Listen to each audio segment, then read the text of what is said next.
y al finalizar nuestra serie que hemos venido eh, estudiando esta semana cada semana durante el mes de diciembre por la Navidad. A ver si ustedes ¿se acuerdan cuál es el nombre de la serie? O sea, tampoco no es que tengan que tener una memoria, wow.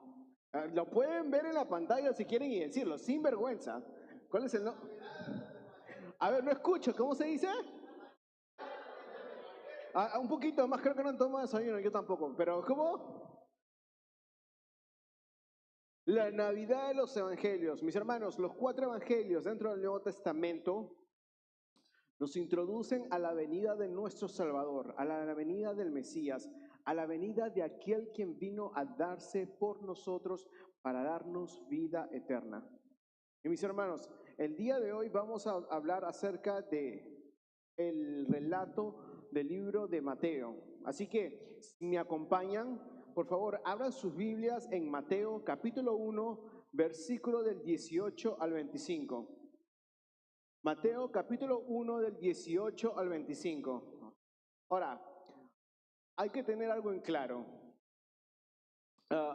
Este es el último domingo de diciembre y el último domingo del año. Y se siente de una manera particular. Yo no sé si a ustedes le han pasado esto. Y si les ha pasado esto, por favor, avísenme.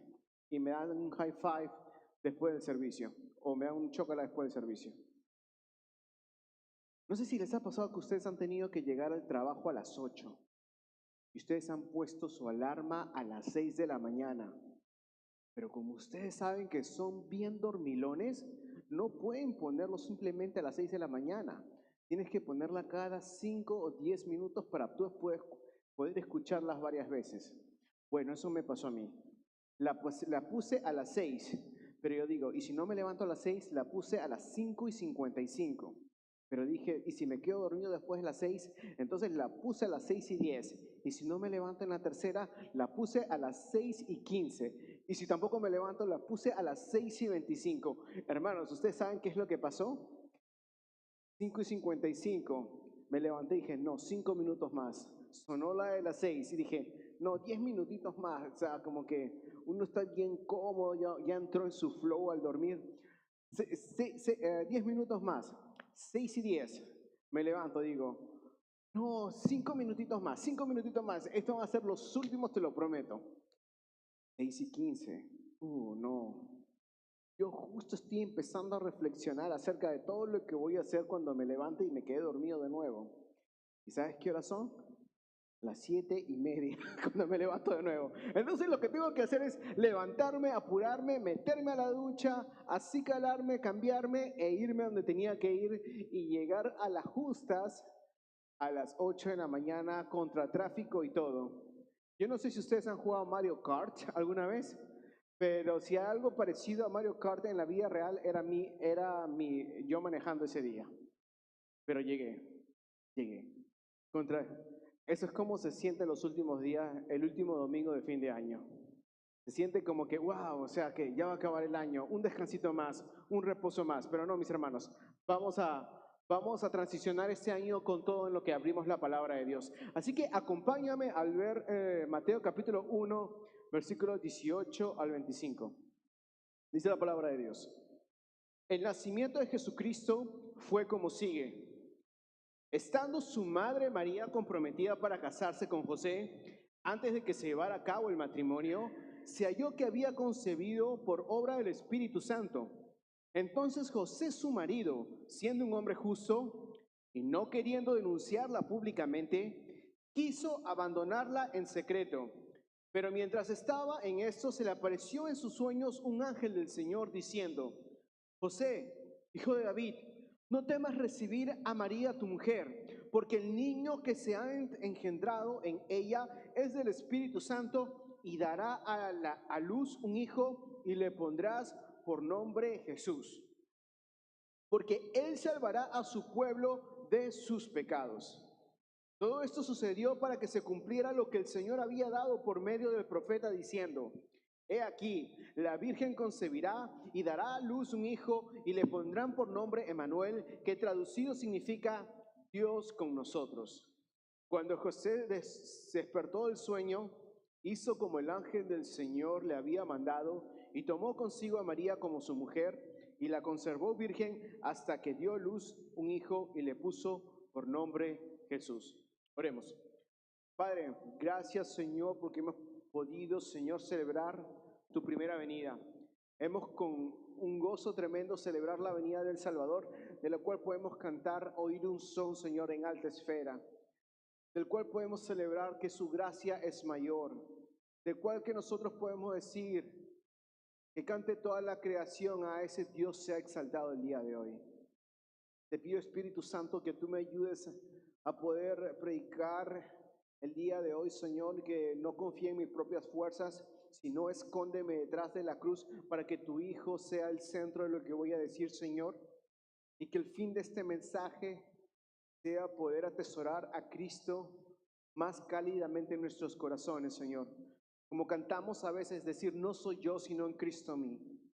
Ayúdanos, Señor, a poder tener una mente cristocéntrica para tu gloria.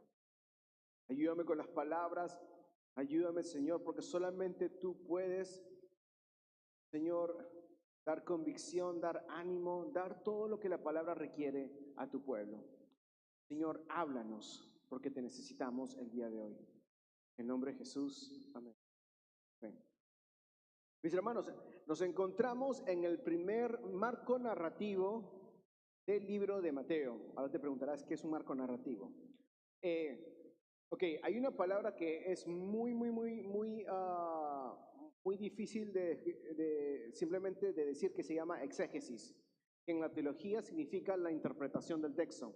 Entonces, cada libro de las Escrituras, especialmente en el Nuevo Testamento, tiene dos factores principales. Uno, quién lo escribió, quién fue el autor, y segundo es la audiencia. ¿Por qué tú dices, Eder, que esto es importante? Porque el autor tiene como propósito escribir las cosas para que su audiencia lo entienda de una manera en particular. Entonces, cuando nosotros vemos los diferentes libros del Nuevo Testamento, vemos que tenemos audiencias específicas, como por ejemplo las cartas de Pablo a los Corintios, a los Gálatas, a los Filipenses, una iglesia en particular. Y aquí Mateo no nos dice claramente a quién particularmente le está escribiendo, pero por el lenguaje que él está utilizando, podemos tener en consideración que él está hablando a una audiencia judía. Porque esto es muy importante. ¿Por qué? Porque nosotros en la primera parte del libro de Mateo, nosotros lo que encontramos es una genealogía. Y si tú ves en el libro de Mateo, anda Mateo capítulo 1, versículo 1, ¿qué es lo que te dice el primer versículo? La genealogía de Jesucristo, hijo de, de David, hijo de Abraham. Cuando hablamos de hijo de David y hijo de Abraham, estamos hablando de dos personajes muy importantes para el pueblo judío desde el Antiguo Testamento. Abraham, el patriarca, al quien se le dio las promesas que a través de él todas las naciones serían bendecidas. Y David, al rey quien se le da la promesa de que tendría un reino duradero y un reino eterno. Entonces, esto es muy importante si tú durante este próximo año vas a empezar a leer Mateo, tener esto en mente. Porque el autor, Mateo, lo que quiere hacer a través del libro es darte y conectar la vida de Jesús con las profecías del Antiguo Testamento para que tú veas cómo Jesús es el hijo de David e hijo de Abraham y descendiente de Abraham. Entonces, ¿por qué esto es muy importante en nuestro texto? Porque en el nacimiento de Jesús vemos que el cumplimiento de estas profecías se dan y empiezan a ser algo tangible. Vemos que Mateo nos muestra en el capítulo 1 que es el cumplimiento de las promesas, que es el cumplimiento de aquellos que puedes ver. A ver, levante la mano los que han recibido regalos por la Navidad. ¿Ok?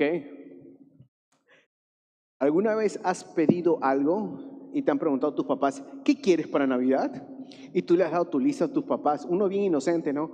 Da su lista, ¿cómo se llama? ¿Qué es lo que tú quieres? y tú le pides una cosa en específica. Yo cuando tenía 7 años, lo que quería era un disfraz de las tortugas ninjas. Pero no cualquier tortuga ninja, sino una tortuga ninja en particular, Donatello, porque era mi favorito, Donatello. ¿Y qué pasó? Vi ese disfraz de la tortuga ninja en la tienda de Donatello y yo dije, wow, ¿cómo se llama? ¡Qué chévere! Hasta que mis padres llegan de comprar los regalos para Navidad.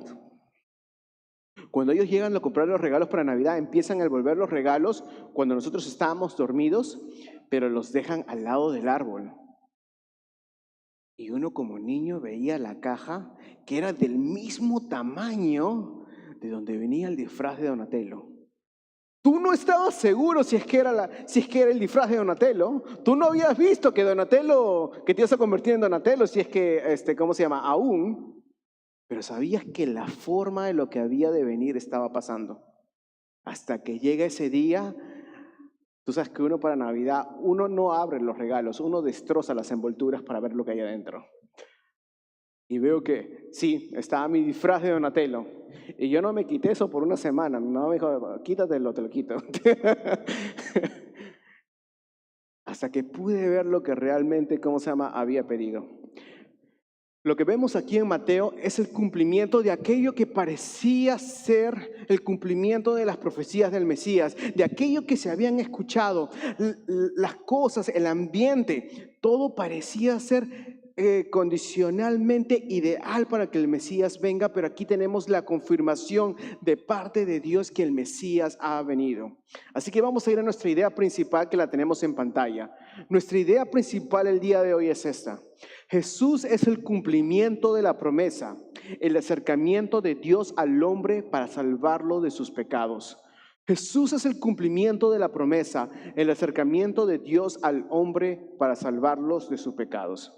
Ahora, esto no está en las pantallas, pero si ustedes en algún momento van a leer un evangelio, ya sea Marcos, Lucas, Juan o Mateo, Marcos, Lucas o Juan, cada historia tiene, ¿cómo se llama?, un marco narrativo. Ya hablamos acerca del autor y de la audiencia, pero cada historia tiene 4 elementos principales. No los vamos a ver ahorita porque esto es, ¿cómo se llama? Esto es más que nada, queremos concentrarnos en el texto, pero para estudiarlo podemos ver 4 cosas importantes. La primera es el marco escénico. Casi siempre el autor te va a decir lo que está pasando en la primera parte del verso. Es como, por ejemplo, vemos aquí, el nacimiento de Jesucristo fue como sigue. El autor te está diciendo de qué se va a tratar esta historia. Segundo, la trama. Y te va a decir acerca de qué se trata la trama siempre el autor. Acá te va a decir de que María quedó embarazada por obra del Espíritu Santo y José, al darse cuenta de eso, quería divorciarse de ella secretamente, porque él era un hombre justo. Después, la tercera parte que te va a dar va a ser un clímax. ¿Qué es el clímax?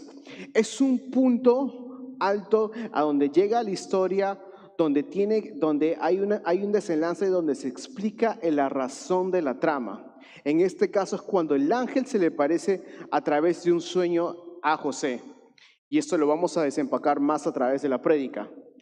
Y el cuarto es la resolución.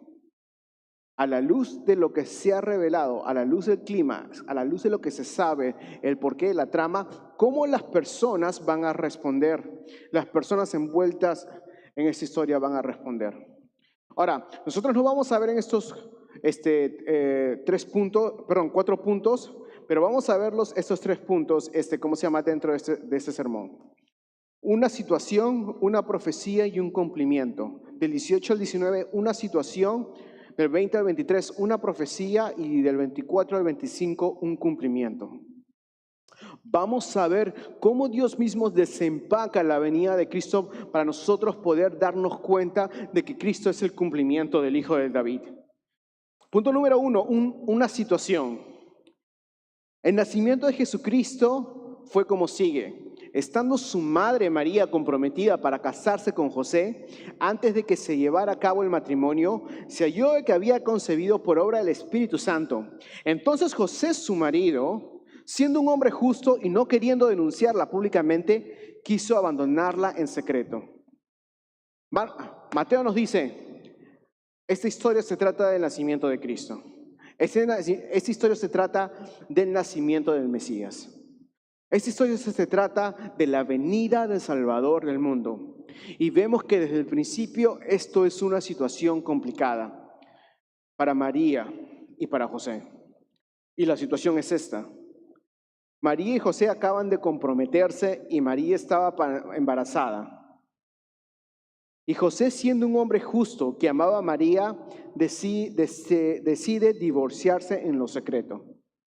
Tenemos una situación complicada aquí, porque se sabía los compromisos y los divorcios o el rompimiento de los compromisos eran situaciones públicas dentro de ese entonces.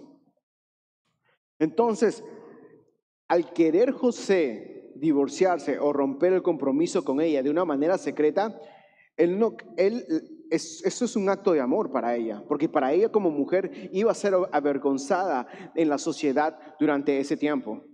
Es un acto de amor de José hacia María, porque los compromisos eran algo público como también los divorcios. Y lo que José está haciendo aquí es, él no quiere avergonzarla a ella. Él no quiere avergonzarla a ella. ¿Qué habrá estado pasando por la cabeza de José? Yo no sé. Pero lo que veo aquí en este texto, que la Biblia describe a José como un hombre justo. Un hombre justo que quizás pensando que le habían fallado a él decide no tomar venganza por sus propias manos, sino al contrario, decide no querer avergonzar a su prometida. Esta es una situación fuera de lo común y un poco incómoda. Una pareja comprometida y la novia embarazada de un niño concebido por la obra del Espíritu Santo. Esto es algo que quizás José no sabía o para él se le hacía difícil de creer. Esto es algo único que solamente lo vemos a través de la venida de nuestro Salvador Jesucristo. Esto es algo único. Es como, por ejemplo, ¿ustedes conocen a alguien raro? Sí, ahora van a decir sí a ti. Alguien con una personalidad única que nunca más has visto.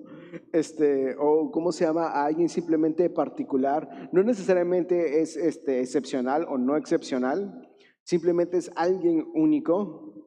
Alguien que quizás no vas a conocer jamás en tu vida. Pero que en sí eso lo hace raro. Creo que de la misma manera este evento es algo raro y esto es algo único, que el Señor decide enviar al Salvador del mundo a través de una pareja comprometida que aún no ha consumado su matrimonio, pero a través del Espíritu Santo los hace concebir a María un hijo, el cual sería el Salvador del mundo. Aunque esto es algo único, podemos aprender algunos principios. 1. Dios obra en nuestras vidas a través de situaciones incómodas.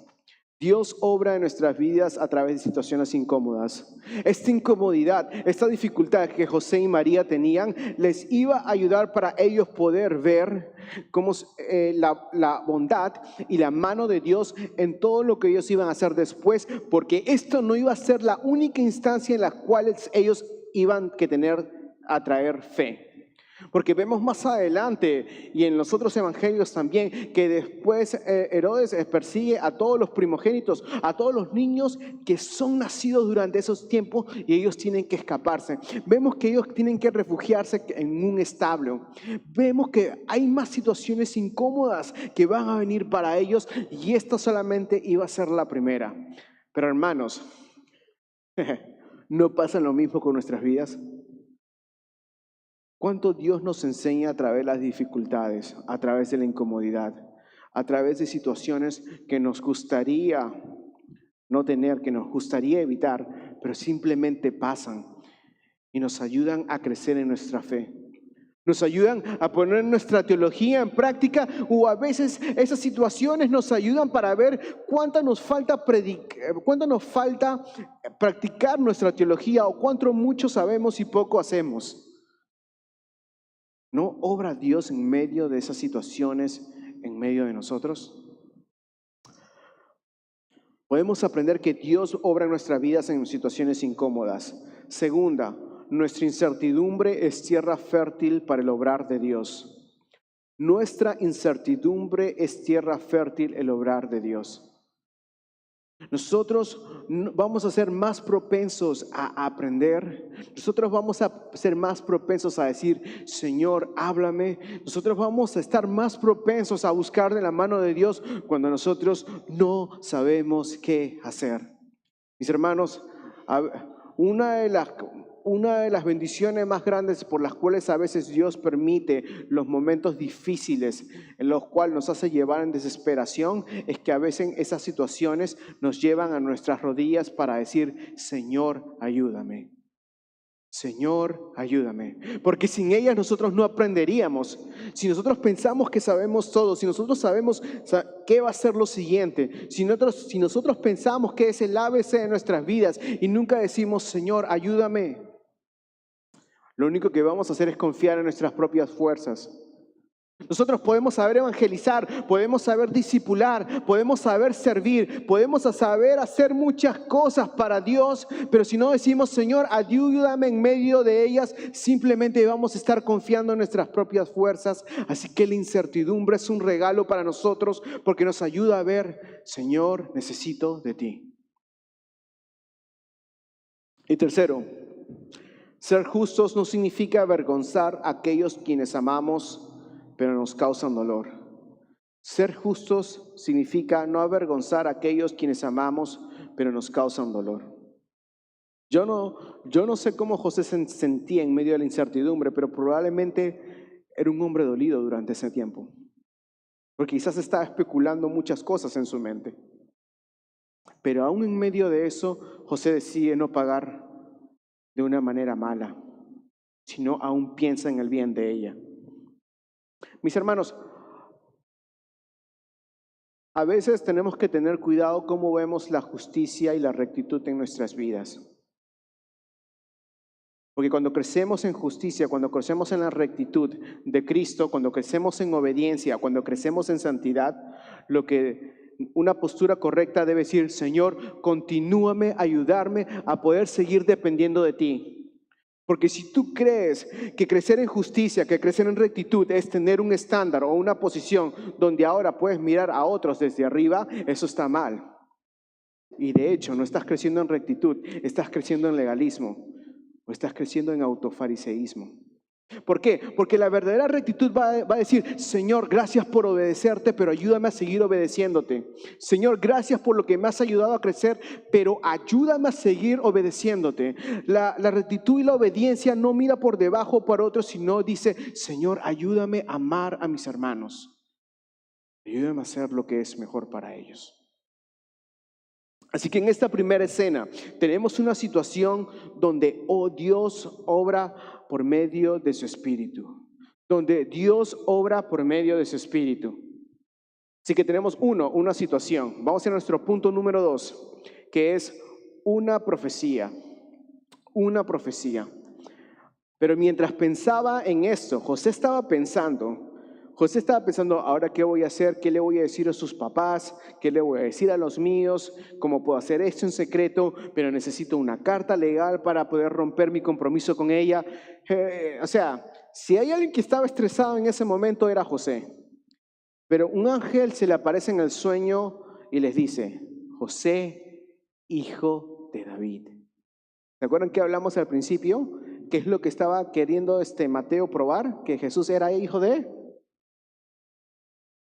David y Abraham, exacto, de David y Abraham. Y aquí empezamos con el papá. Le dice, José, hijo de David, como la profecía lo decía. No temas recibir a María, tu mujer, porque el niño que se ha engendrado en ella es del Espíritu Santo. Y dará a luz un hijo y le pondrás por nombre Jesús, porque él salvará al pueblo de sus pecados. Todo esto sucedió para que se cumpliera lo que el Señor había hablado por el profeta. Miren, la Virgen concebirá y dará a luz un hijo y le pondrán por nombre Emmanuel, que traducido significa Dios con nosotros.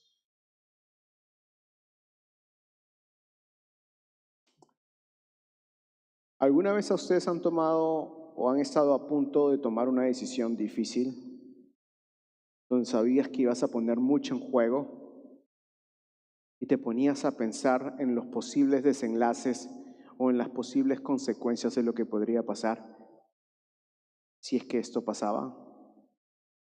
Yo creo que José estaba en el mismo lugar. Estaba pensando en los posibles escenarios para María y para él. Porque él no solamente estaba pensando en sí mismo, estaba pensando en ella. Y era una situación difícil.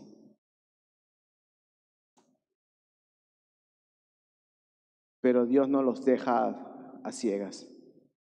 Pero Dios no los deja a su merced. Dios le envía un ángel que le dice, José, hijo de David, María, tu mujer, ha engendrado un hijo por obra del Espíritu Santo. Ahora, ¿se acuerdan que hablamos de dos cosas importantes acerca de un libro? Que es el autor y la audiencia. Ahora, imagínate que la audiencia de judíos está leyendo el libro de Mateo y están leyendo el versículo 21 y dicen, le dice a José, hijo de David. Y los judíos empiezan a ver en su mente, es descendiente de David, es el Mesías prometido. Acá José se está dando cuenta de que el hijo que está en el vientre de María es el hijo de la promesa, pero también aquellos quienes están leyendo el relato de la carta de Mateo están teniendo esa iluminación divina al leer de que sí, Jesús es el hijo de David. No temas porque el niño es engendrado del Espíritu. José iba a ser partícipe de un milagro en el cual Dios toma forma de hombre por causa del hombre y para favor del hombre. Y le dice aún el nombre que le ha de poner al hijo. Le vas a poner Jesús porque él va a salvar al pueblo de sus pecados. Y José, a través de ese anuncio, estaba recibiendo las noticias de su propio Salvador. De su propio Salvador. Esto es importante porque el Mesías que los judíos esperaban era un rey como el rey David. Era alguien que iba a expandir como Abraham su descendencia a través de toda la tierra. Pero no, lo trae a través de un niño frágil que vino para someterse a toda experiencia humana, siendo en su plenitud hombre y en su plenitud Dios, para vivir, morir en nuestro lugar para poder tener vida eterna. Esto es importante porque el Mesías que los judíos esperaban era un rey que probablemente los sacaría de la opresión. Pero lo curioso es que este rey quien se encarnó, aquellos quienes se quejaban de la opresión, lo oprimieron. Y lo que no sabían que lo oprimieron los iba a libertar de esa misma opresión de la cual ellos estaban esclavizados por causa de sus pecados.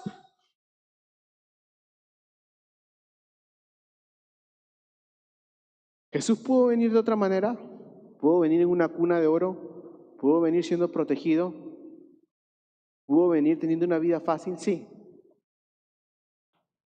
Él escribe la historia. Él es soberano y rey de todo. Pero no. Él decidió humillarse, decidió venir de una manera humilde.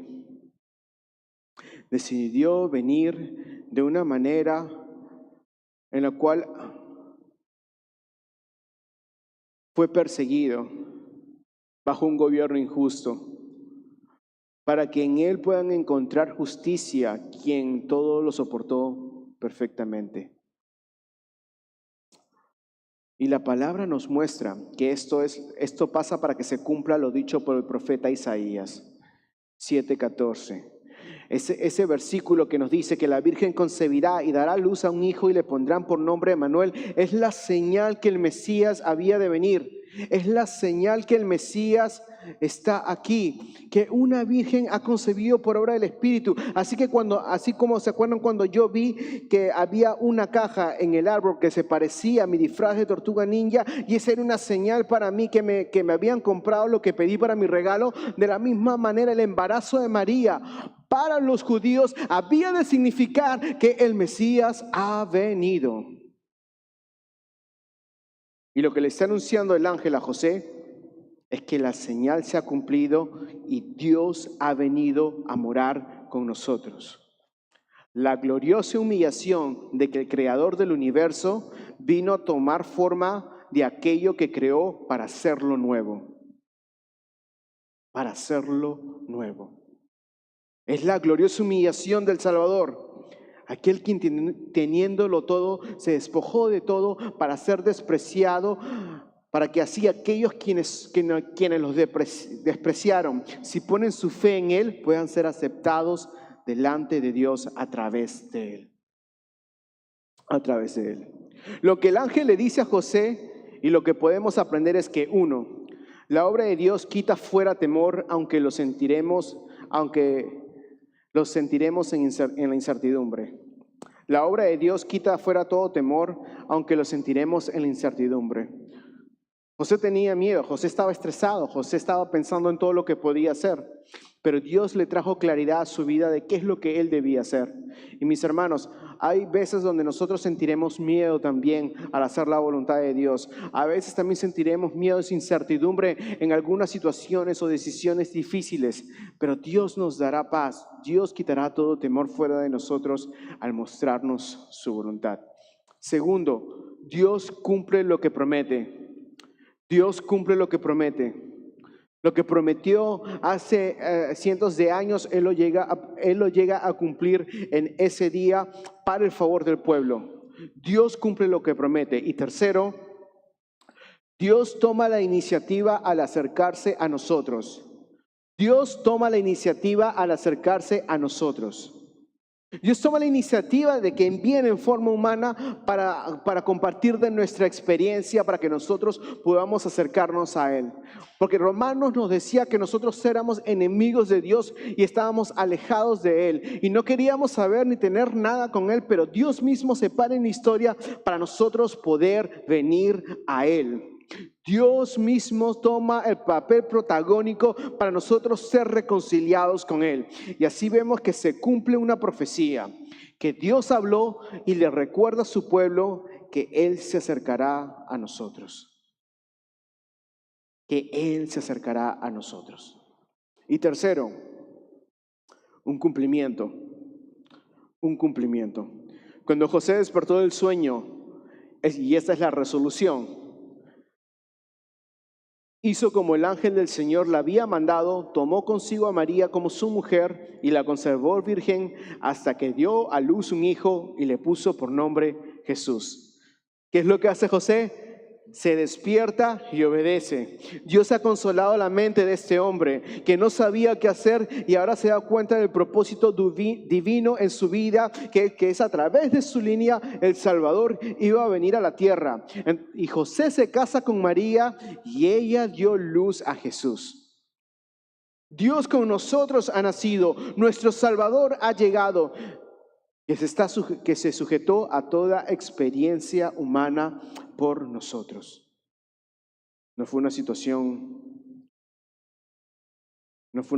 fácil. No fue una situación común. Pero es así como nuestro Salvador decidió llegar. ¿Cuáles son las consecuencias de la venida de Jesús para nosotros? En Cristo, Dios cumple sus promesas. Dios cumple sus promesas del Mesías que había de venir.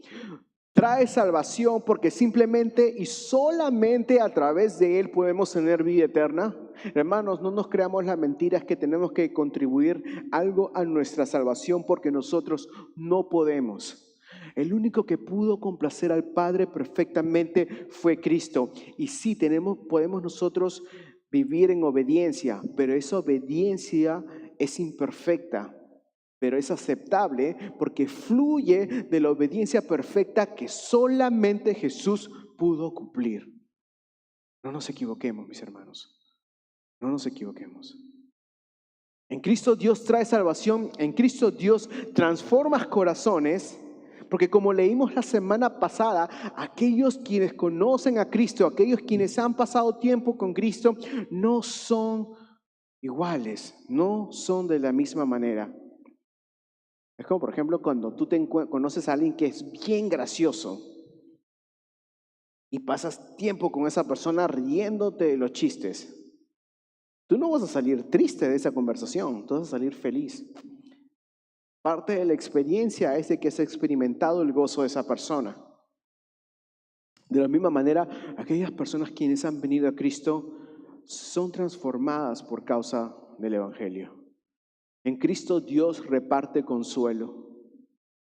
Reparte consuelo porque sabe que sus hijos, aun siendo salvos, siguen luchando en este mundo, en medio de las dificultades, de las tribulaciones.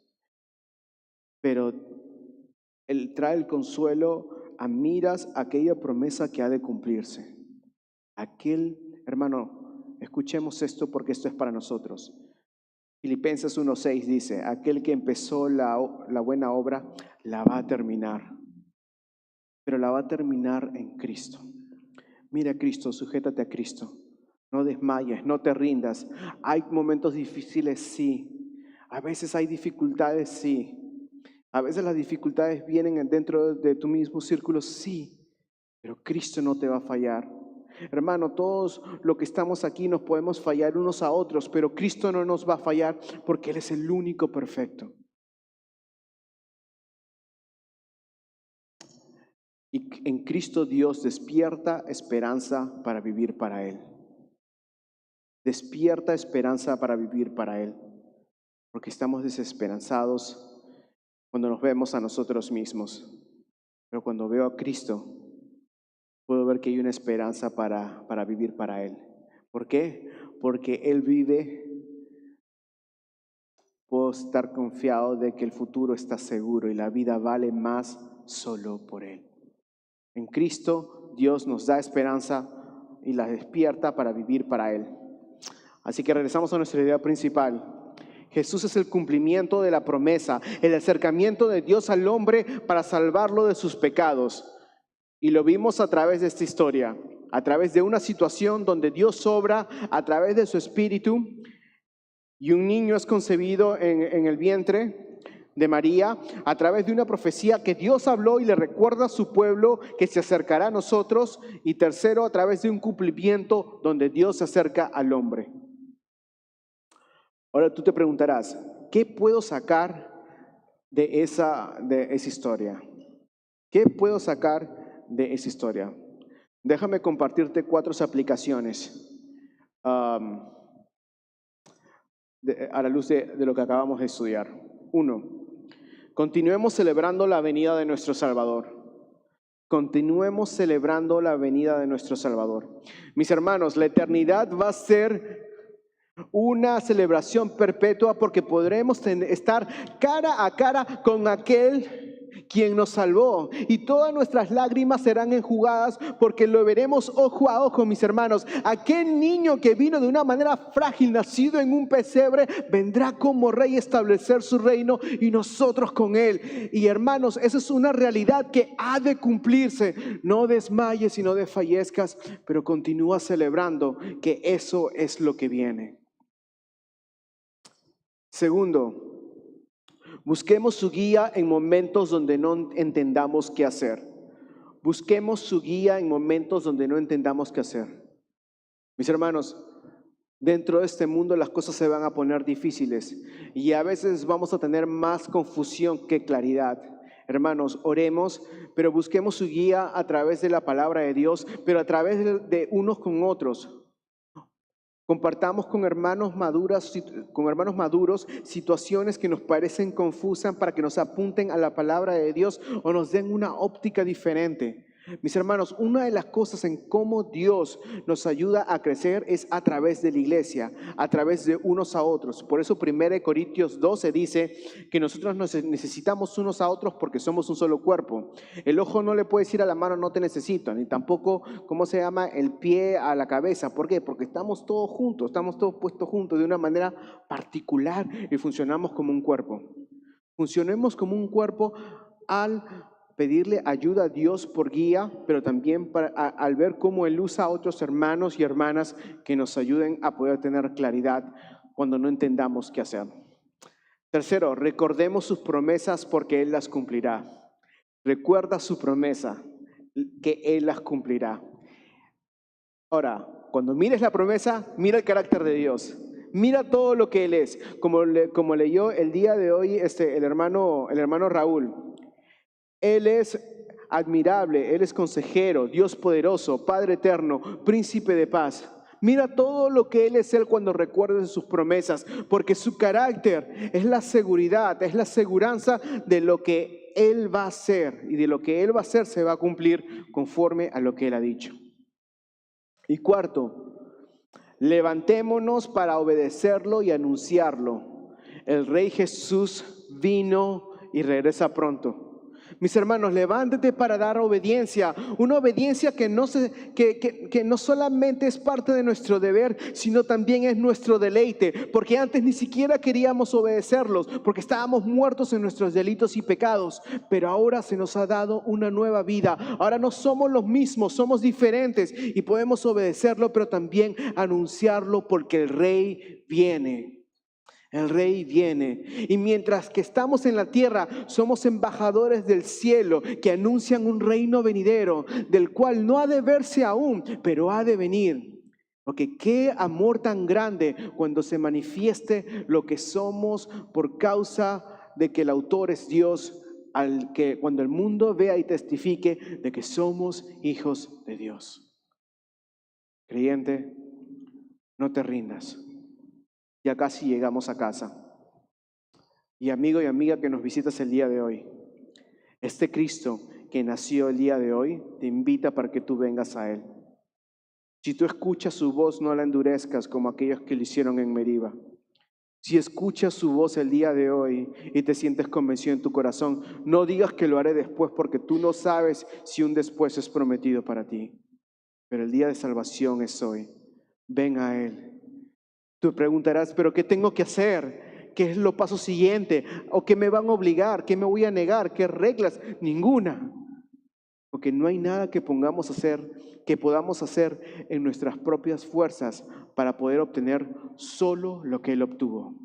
Pero confía en su obra perfecta, que solamente a través de Él puedes tener vida eterna. Oremos. Padre, gracias Señor por el regalo que tenemos en Cristo. Gracias Señor porque solamente en Él podemos encontrar vida eterna.